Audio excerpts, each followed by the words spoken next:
नमस्कार दोस्तों, जय हिंद जय भारत। सीडी आर के सैनी बीएड क्लासेज में मैं सीएल सैनी आज की लाइव क्लास में हम आपको जो हमारे चैनल के माध्यम से पाठ योजना निर्माण कार्यक्रम चलता है, इस कार्यक्रम के तहत आपको इतिहास पाठ योजना क्रमांक 10 के अंतर्गत महाराणा कुंभा इस टॉपिक का चयन करते हुए आपको एक पाठ योजना का निर्माण करना बताएंगे। तो आप सब बने रहें हमारे साथ, हमारे चैनल के साथ। और यदि आप हमारे चैनल पर पहली बार आए हैं तो हमारे चैनल को सब्सक्राइब करें और पास ही बने बेल आइकन के बटन को जरूर दबावें, जिससे हमारे द्वारा जब भी कोई न्यू वीडियो अपलोड किया जाता है या लाइव क्लास चलाई जाती है तो उनके नोटिफिकेशन आपको मिल सके और आप अच्छा अधिगम करते हुए पाठ योजना का निर्माण करना आप सीख सके। देखिए, जब हम इतिहास पाठ योजना बनाते हैं तो सबसे पहले श्यामपट्ट पूर्ति का निर्माण करते हैं। श्यामपट्ट पूर्ति के अंतर्गत वही विद्यालय का नाम, कक्षा, दिनांक, विषय, कालांश, कालांश का समय और बीच सेंटर में हमारा प्रकरण लिखते हैं।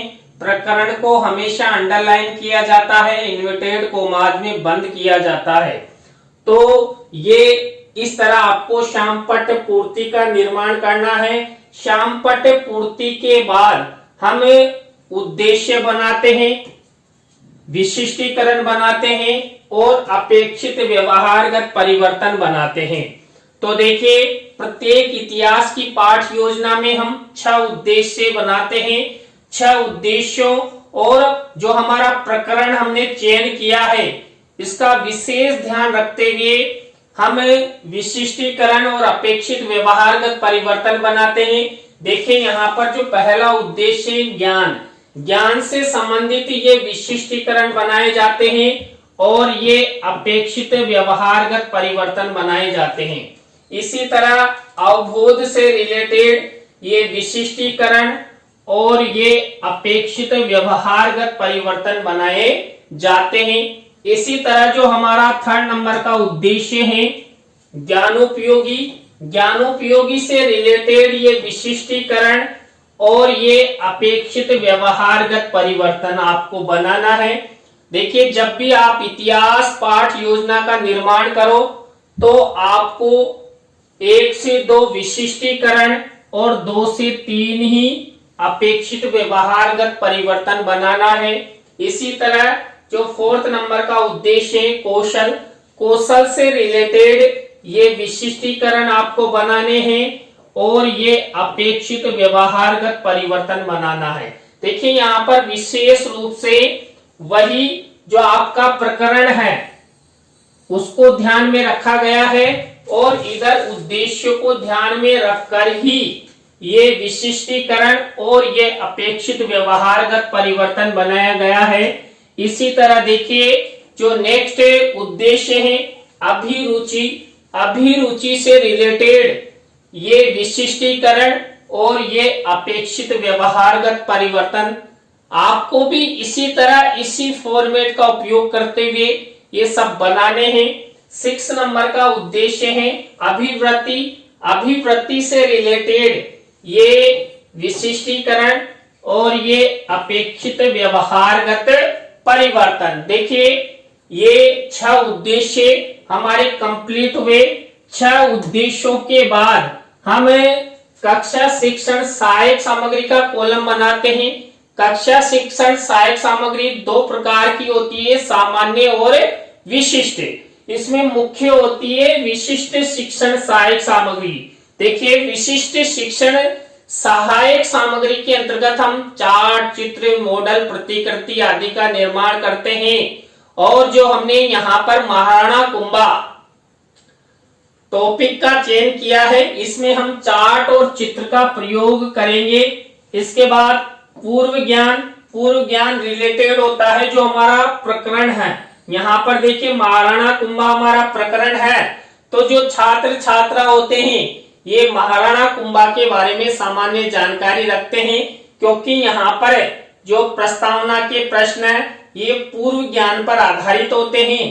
तो यहाँ पर जो हमारा मुख्य प्रकरण होता है इस प्रकरण को कई बार पूर्व ज्ञान से रिलेटेड किया जाता है। इसी तरह देखिए यहाँ पर जो हमें मुख्य पाठ योजना में प्रस्तुतिकरण करेंगे, इस प्रस्तुतिकरण के अंतर्गत हम 3 शिक्षण बिंदु लेंगे। पहला हमारा शिक्षण बिंदु होगा महाराणा कुंभा का जीवन परिचय, और दूसरा होगा महाराणा कुंभा का व्यक्तित्व, और थर्ड नंबर का शिक्षण बिंदु होगा महाराणा कुंभा की युद्ध एवं उपलब्धियां। इस तरह आपको ये कॉलम बनाने हैं। इसके बाद हमारी मुख्य पाठ योजना शुरू होती है जो प्रस्तावना के प्रश्नों से होती है। देखिए प्रस्तावना के प्रश्नों के बारे में मैंने आपको कई बार बता दिया है कि जो प्रस्तावना के प्रश्न है हम 3 से 5 प्रस्तावना के प्रश्न बनाते हैं। प्रश्नों में तारतम्यता होती है, जिग होता है। प्रस्तावना के प्रश्न हमेशा पूर्व ज्ञान पर आधारित होते हैं, और जो प्रस्तावना के प्रश्न होते हैं इन प्रश्नों में सरल से कठिन की ओर शिक्षण सूत्र का प्रयोग किया जाता है। देखिए यहाँ पर पहला प्रश्न है, क्षेत्रफल की दृष्टि से भारत का सबसे बड़ा राज्य कौन सा है? तो राजस्थान। अब इसी राजस्थान से अगला प्रश्न बनना चाहिए। देखिए ये आ गया, राजस्थान का ऐतिहासिक कीर्ति स्तंभ कहाँ पर स्थित है? तो ये चित्तौड़गढ़ में है। अब इसी चित्तौड़गढ़ से अगला प्रश्न बनेगा कि चित्तौड़गढ़ के ऐतिहासिक कीर्ति स्तंभ को किन किन और अन्य नामों से जाना जाता है? तो इसे हम विजय स्तंभ के नाम से भी जानते हैं। अब इसी विजय स्तंभ से अगला प्रश्न बनेगा कि विजय स्तंभ का निर्माण किस महाराणा द्वारा किया गया था? तो यहाँ पर महाराणा कुंभा द्वारा इसका निर्माण किया गया था। और हमारा अंतिम प्रश्न हमारे मुख्य प्रकरण की ओर बढ़ रहा है। तो महाराणा कुंभा के बारे में आप क्या क्या जानते हैं? तो अंतिम प्रश्न समस्यात्मक हो गया। तो यहाँ पर देखिए सरल से कठिन की ओर शिक्षण सूत्र का प्रयोग किया गया है। जो हमने ये प्रश्न पूछे ये पूर्व ज्ञान पर आधारित है, प्रश्नों में तारतम्यता है, उत्तरों से ही प्रश्न बनाए गए हैं। तो इन सब बातों का ध्यान रखते हुए आपको प्रस्तावना के प्रश्न बनाने हैं।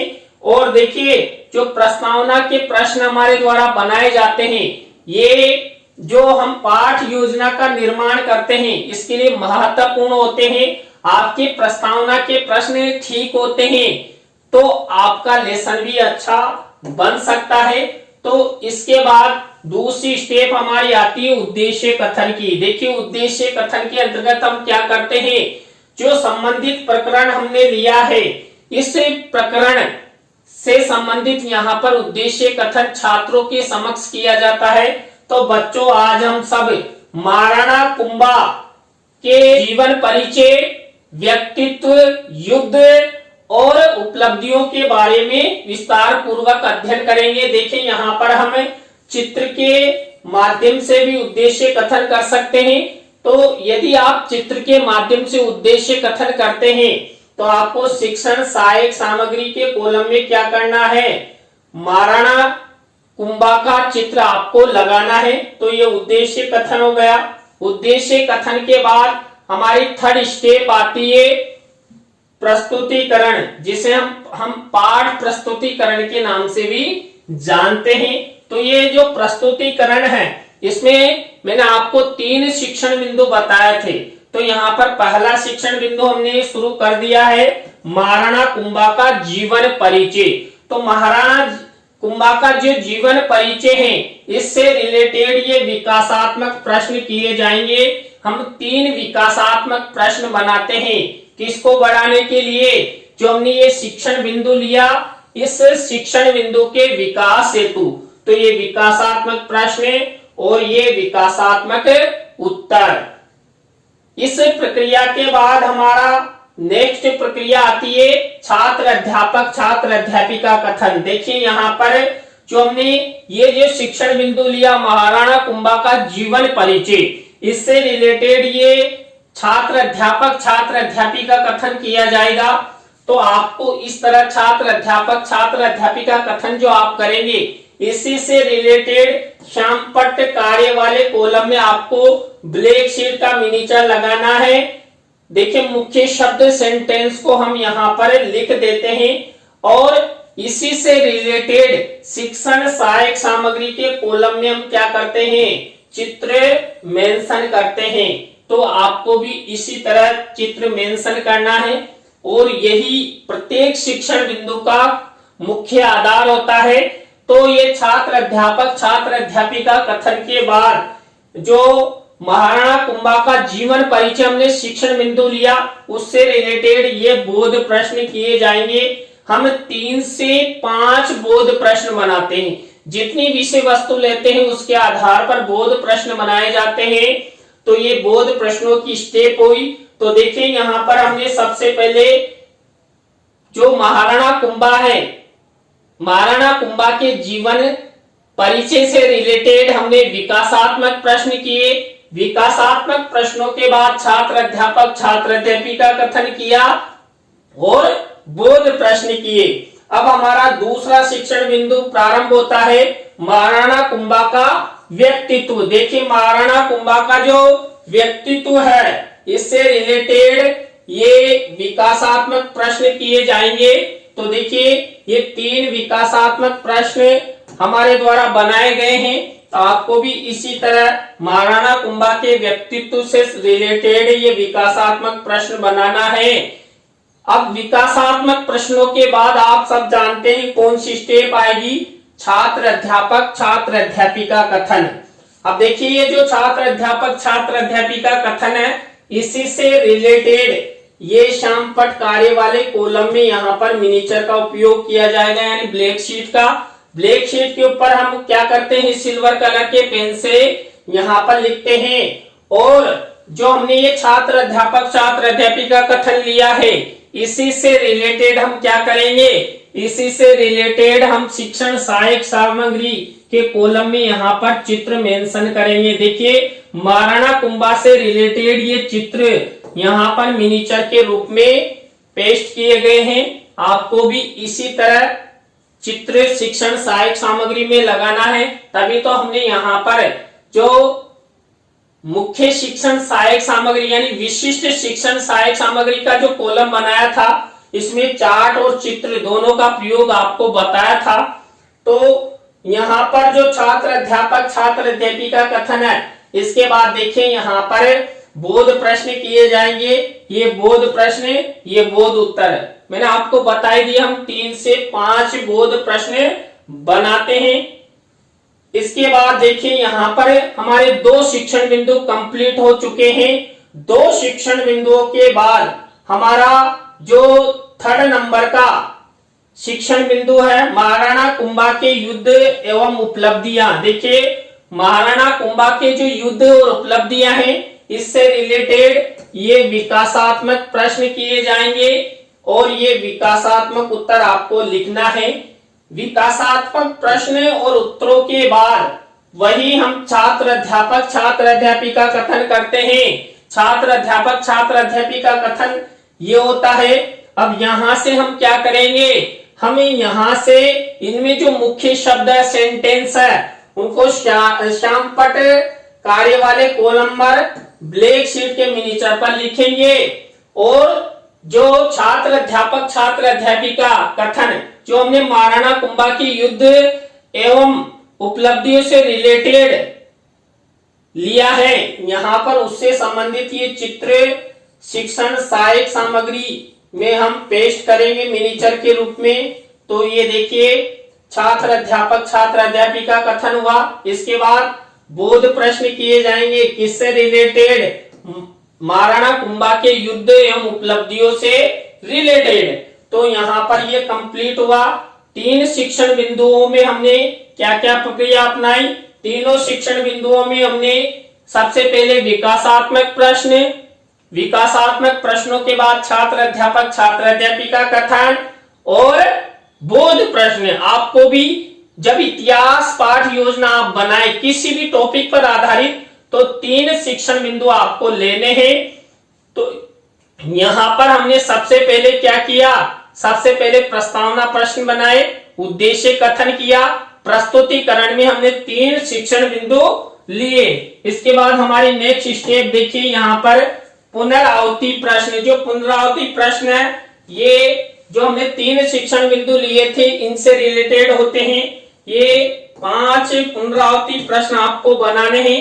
ये प्रश्न, ये उत्तर। देखिए, छात्र अध्यापक छात्र अध्यापिका क्रिया में तो प्रश्न बनाने हैं और छात्र छात्रा क्रिया में उत्तर लिखने हैं।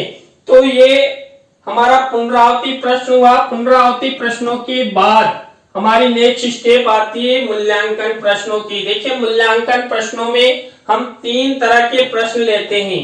3 तरह के प्रश्नों में हम क्या करते हैं, 2-2 प्रश्न लेते हैं। देखिए, 2-2 प्रश्न लिए गए हैं, यानी कुल मिलाकर 6 प्रश्न लिए गए हैं।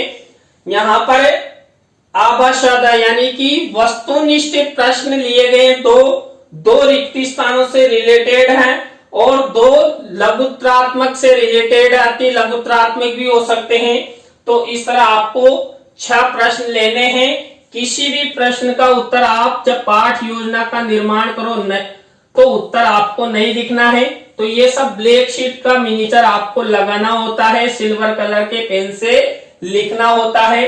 देखिए, जब आपका फाइनल लेसन होता है तब ये जो मूल्यांकन प्रश्न आपको लपेट श्याम फलक पर लिखने होते हैं। एक तरफ आपको मूल्यांकन प्रश्न लिखने होते हैं और एक तरफ गृह कार्य का प्रश्न लिखना होता है। गृह कार्य हमारी अंतिम स्टेप भी होती है। तो यहाँ पर देखिए, गृह कार्य के अंतर्गत हम श्याम पट कार्य वाले कॉलम में ब्लैक शीट के मिनिएचर पर वहां ये क्या करते हैं, एक निबंधात्मक प्रश्न दे देते हैं।